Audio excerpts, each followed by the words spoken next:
Wah, Bang Syaifuddin itu bagus sekali lagunya. Judulnya apa ya, Bang, kalau boleh tahu? Judul lagunya itu Pulau Putri. Pulau Putri itu menceritakan tentang apa? Menceritakan mengenai pesona alam Pulau Putri, yang mana pulau tersebut ada dengan deburan ombak dan pasir putihnya. Gitu. Berarti lagunya indah sekali ya, Bang ya? Iya, betul. Oke, terima kasih Bang Syaifuddin. Kita sapa pemirsa dulu. Halo, apa kabar pemirsa? Senang sekali saya Marina Nasution bisa menjumpai Anda dalam program Gurindam, bincang-bincang yang membahas masalah dan juga solusinya. Barang siapa hidup di dunia, taulah ia hanya sementara. Apabila banyak melihat dunia, tentulah banyak masalah mendera. Apabila bincang soal masalah, maka solusi harus pula jadi risalah. Ya pemirsa, dengan jumlah populasi berkisar pada angka 6 ribuan, orangutan Sumatera adalah salah satu satwa yang dilindungi keberadaannya. Tak bisa dipungkiri bahwa kehilangan habitat merupakan salah satu penyebab berkurangnya populasi orangutan Sumatera. Bahkan data menunjukkan sejak 20 tahun terakhir, orangutan Sumatera kehilangan habitatnya sebesar 80% akibat pembukaan lahan perkebunan dan juga penebangan liar. Lalu bagaimana peran kita dalam hal ini? Kita akan bahas kondisi orangutan Sumatera setelah tayangan berikut ini.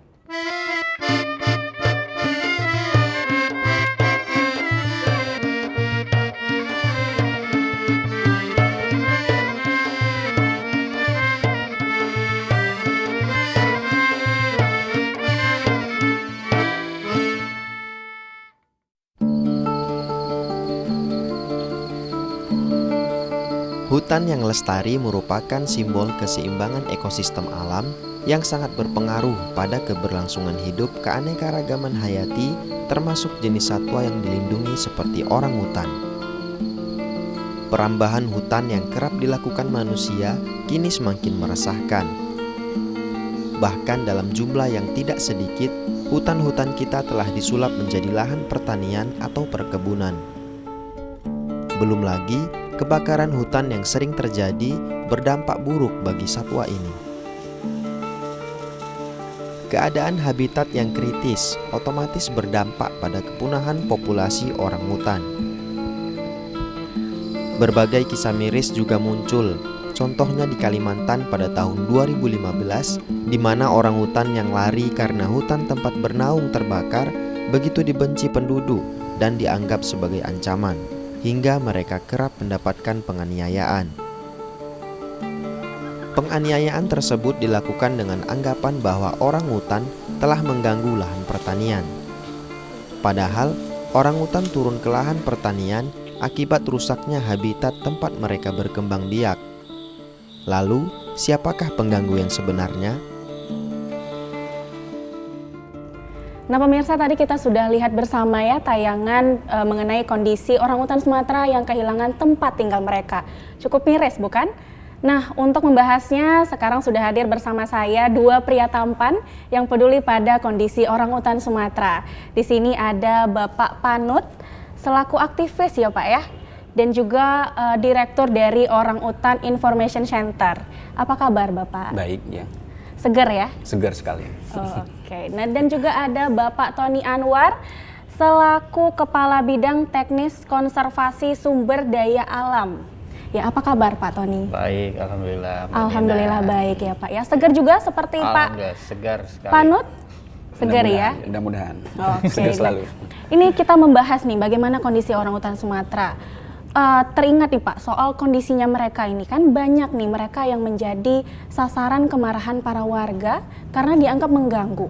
Jadi kenapa orangutan turun ya masuk ke ladang-ladang masyarakat? Memang itu ada penyebabnya. Yang jelas karena terjadinya kerusakan habitatnya. Jadi hutan-hutan rusak akibat perambahan, jadi perkebunan, pemukiman dan lain-lain, sehingga otomatis mereka kehidupannya terganggu, habitatnya terganggu, sumber makanannya menjadi berkurang. Dan mereka mencari tempat lain begitu ya Bapaknya. Betul. Nah kalau untuk jumlah populasi orangutan Sumatera sendiri? Jumlah populasi orangutan ini data sementara ya, jadi hingga 2008 Itu ada sekitar 6.600. 6.600. Kalau data sebelumnya? Data populasinya, sebelumnya tahun 2004 ya, sekitar 7.500 ekor.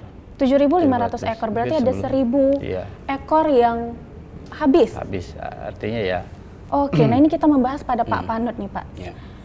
Sebagai aktivis yang terus berjuang agar kondisi orang hutan Sumatera ini mereka memiliki habitatnya. Ya. Nah, apa kendala yang dihadapi Pak?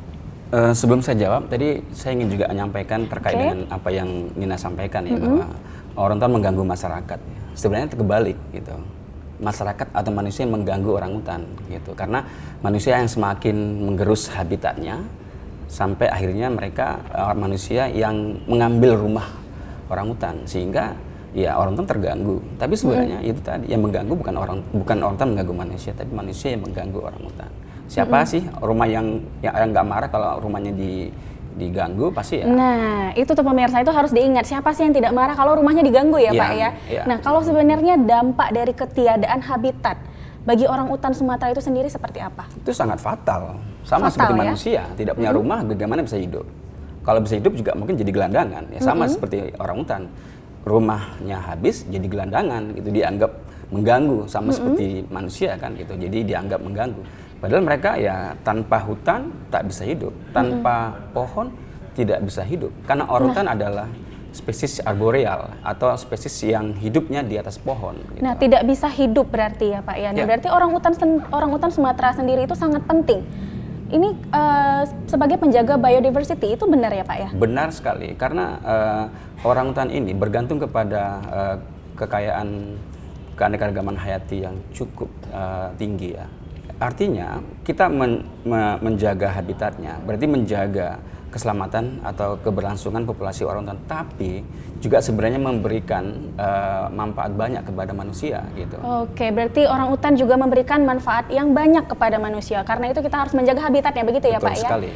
Ini perbincangan kita semakin menarik, ya. Tapi kita lihat dulu tayangan berikut ini adalah upaya yang dilakukan oleh Orang Hutan Information Center dalam menjaga habitat orang hutan Sumatera.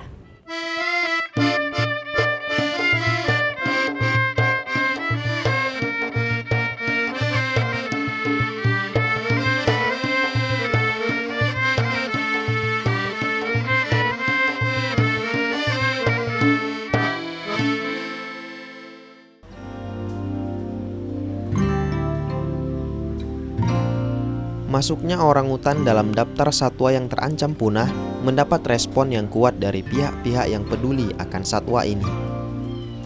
OIC atau Orang Hutan Information Center merupakan organisasi yang peduli terhadap kelestarian orang hutan dan habitatnya. OIC bahkan memiliki tim khusus untuk diturunkan dalam misi menyelamatkan orang hutan yang terisolasi.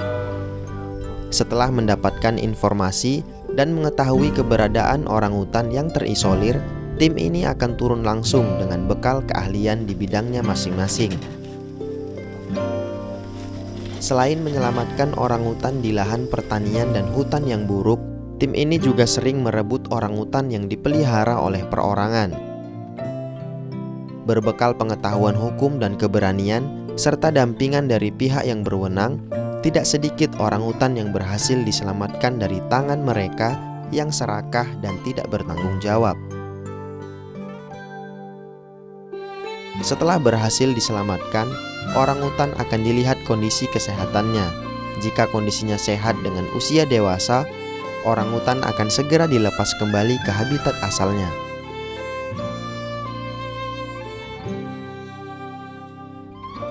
Ya, kembali lagi di Gurindam, pemirsa. Tadi kita sudah membahas bagaimana dampak ketiadaan habitat orang hutan yang merugikan bagi mereka dan juga merugikan bagi diri kita sendiri.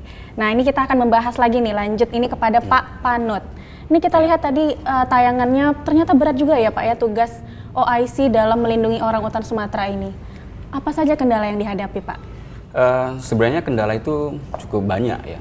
Yang paling sulit itu sebenarnya bagaimana kita menjaga keutuhan habitat ya.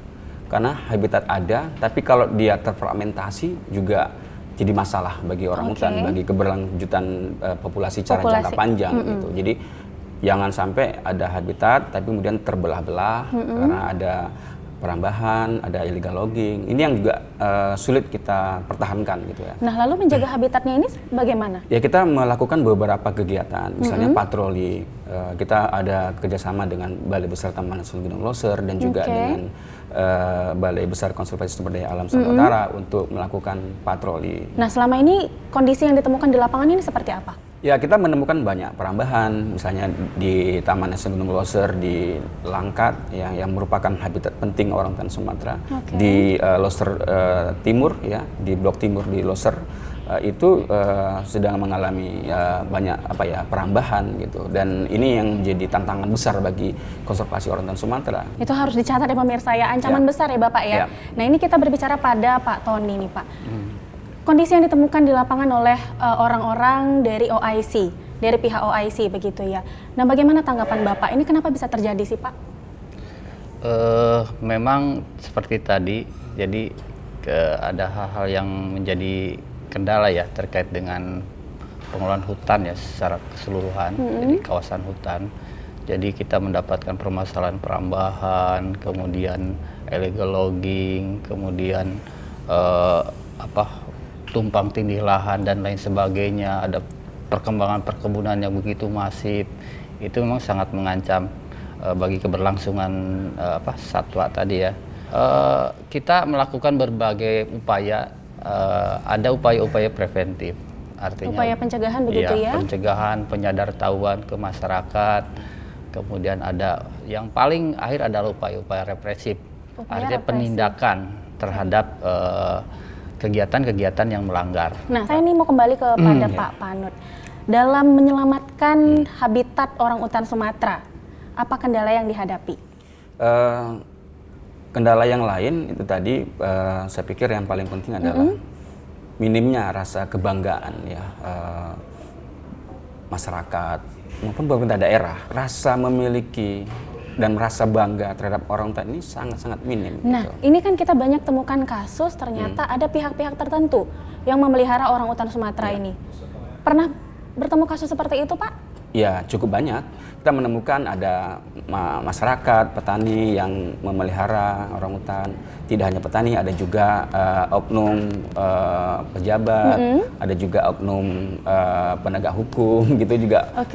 Masih ada yang mau memelihara orangutan yang jelas dilindungi oleh negara, gitu. Nah, tapi ada dilema juga yang berkata bahwa dia sayang nih sama orangutan Sumatera ini, gitu. Saya nggak mau dia dilepas ke hutan ini, bagaimana? Ya, sebenarnya simpel saja ya, sederhana saja. Kalau ada orang sayang sama anaknya, apakah mereka mau menyayangi itu dengan cara menyimpannya atau memeliharanya di tempat seperti kandangnya, sama seperti orangutan. Jadi kalau kita sayang atau kita memang mencintai orangutan, kita harus memberikan kebebasan. Kebebasan itu adalah kehidupan di hutan. Gitu. Oke, nah pemirsa, kalau sayang dengan orangutan berarti harus memberinya kebebasan begitu ya, Pak ya? Oke, ini semakin menarik nih Pak, tapi nanti kita lanjut lagi, kita lihat dulu pendapat masyarakat mengenai kondisi orangutan Sumatera sekarang. Oke.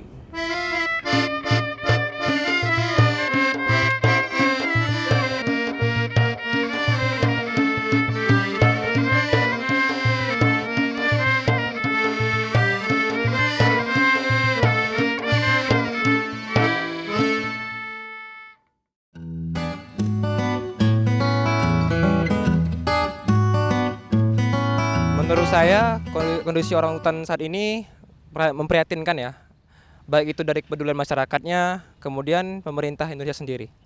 Kalau menurut saya kondisi orangutan saat ini sangat memprihatinkan Bang. Ya jujur prihatin lah Bang, udah berkurang sekarang habitatnya gitu ya kan, jumlahnya pun udah memprihatinkan gitu, banyak dibunuh orangutan itu ya kan.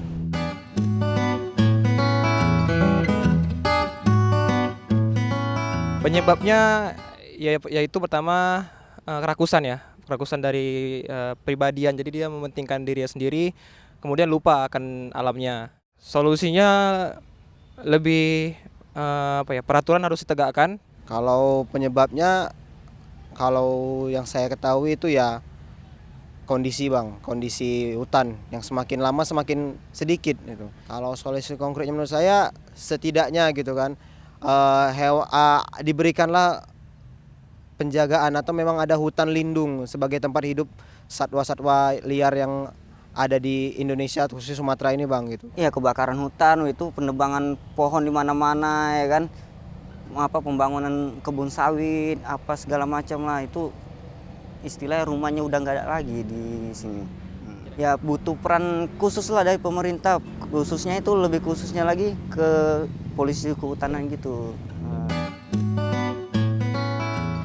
Nah pemirsa, kembali lagi di Gurindam. Tadi kita sudah melihat mengenai pendapat masyarakat mengenai kondisi orangutan Sumatera. Nah ini kita mau bertanya nih dengan Pak Tony nih Pak. Sebelumnya kita sudah membahas bahwa OIC menemukan ada pihak-pihak tertentu yang memelihara orangutan Sumatera dengan alasan klasik. Seperti saya sampaikan tadi bahwa tindakan yang pertama adalah preventif itu. Oke, Jadi preventif. memberikan kesadaran ke mereka, memberikan edukasi ke mereka.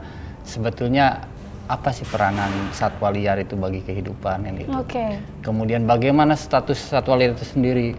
Misalnya orangutan dalam critical endanger ya, dalam kondisi kritis. Iya. Ya, jadi populasinya semakin lama kan semakin menurun. Dan itu suatu aset negara ya, aset negara kita yang memang harus kita benar-benar jaga. Dan itu sangat berpengaruh pada kehidupan kita juga begitu ya Pak ya? Betul, mungkin tadi sudah disampaikan sama Pak Panut itu. Jadi memang terkait dengan hal-hal itu banyak yang menyerahkan secara langsung ke kami, ya menyerahkan. Oke, berarti ada yang melapor begitu? Ada. Masyarakat yang peduli begitu Iya, ya? betul. Nah, cara melaporkannya ini mungkin ada masyarakat yang belum tahu, ada pemirsa yang belum tahu ya pemirsa ya, cara melaporkan misalnya dia menemukan ada seseorang atau pihak tertentu yang memelihara satwa liar. Ini bagaimana cara melaporkannya Pak? Bisa langsung ke kantor kami di BBKSDA Sumut Di jalan apa, Jalan Sisi Mangaraja 14 di Marenda sana.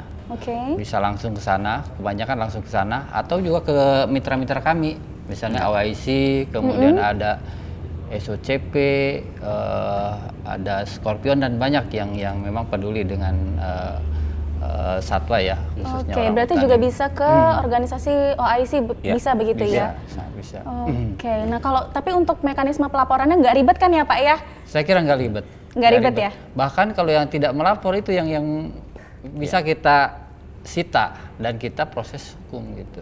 Itu lebih ya minimal ada efek jerah lah kepada para ya mungkin Lapornya itu bisa melalui SMS juga bisa. Oh, melalui. Ya, kita ada nomor SMS center yang bisa menampung laporan. Oh, ada SMS center yang Iya. bisa menampung laporan. Iya. Nah, itu nomornya berapa tuh, Nomornya 0813 Pak? 08, ini dicatat ya pemirsa ya. 0813 977 977 20.000. 20.000. 20.000. Oke, 0813 977 20.000. Jadi kalau misalnya ada masyarakat yang menemukan bisa melapor ke situ. Tidak hanya orangutan. Tidak hanya orangutan, tapi satwa liar yang dilindungi ya, Iya, Bapak ya. iya. Nah, Bapak setelah menemukan misalnya ada satwa liar yang dilindungi dipelihara, iya. itu kemudian kemana? Terus kemudian kami kalau serahkan kami terima, nanti kami akan merehabilitasi. Oh, Lewat direhabilitasi dulu ada mitra kita yang merehabilitasi di SOCP. Jadi Pusat Rehabilitasi Orangutan Sumatera di Batu Mbelin. Jadi kami titipkan di sana. Kami titipkan untuk melakukan rehabilitasi, nanti direintroduksi jadi dikembalikan lagi ke habitatnya. Ya, gitu. Nah, itu apakah bisa rehabilitasinya itu dan butuh waktu berapa lama? Tergantung dari kondisi orangutannya. Kondisi psikologi begitu? Ya, kondisi misalnya dia dipelihara lama gitu ya. Jadi kehidupannya kan sudah sangat berubah perilakunya itu. Jadi otomatis mereka itu sulit untuk dia hidup secara liar ya. Dia mesti mencari makan secara alami dan lain sebagainya. Kalau kondisinya masih masih ada sifat liarnya, itu lebih mudah dan lebih cepat untuk dikembalikan ke habitatnya. Nah, kalau selama ini berhasil tidak Pak upaya seperti itu?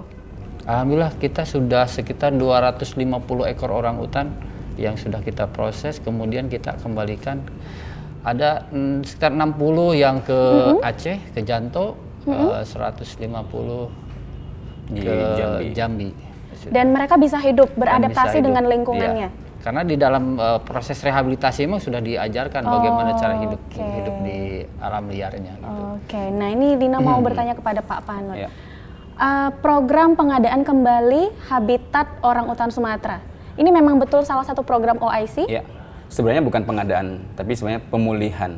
Pemulihan, Ya, oke. pemulihan habitat yang dulunya habitat alami dan dirusak untuk dijadikan perkebunan. Nah, kita menjadikan ini sebagai program penting karena tanpa habitat tidak ada masa depan orangutan. Gitu ya. Dan juga habitat juga penting untuk menjaga keseimbangan ekosistem ya, sehingga ya perlu sekali untuk memulihkan habitat yang rusak ini. Gitu. Oke, nah bagaimana cara melakukannya?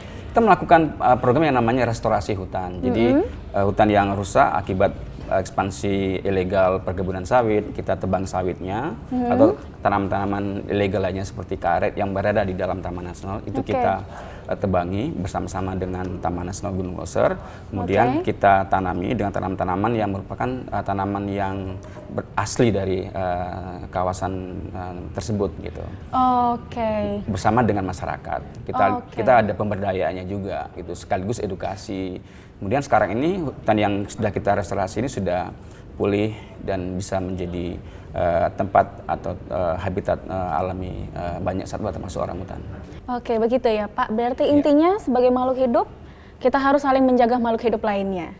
Begitu ya. Nah, semoga sukses Bapak program pengadaan pemulihan kembali habitat orangutan Sumatera ya Pak ya. Terima kasih sudah hadir di Gurindam. Ya, terima kasih. Oke pemirsa, usai sudah kebersamaan kita di Talkshow Gurindam. Seperti biasa, sebagai penutup saya bacakan bait Gurindam kontemporer. Namun kali ini saya meminta Bang Syaifuddin untuk membacakannya. Silakan Bang Syaifuddin. Iya, terima kasih Mbak Nina.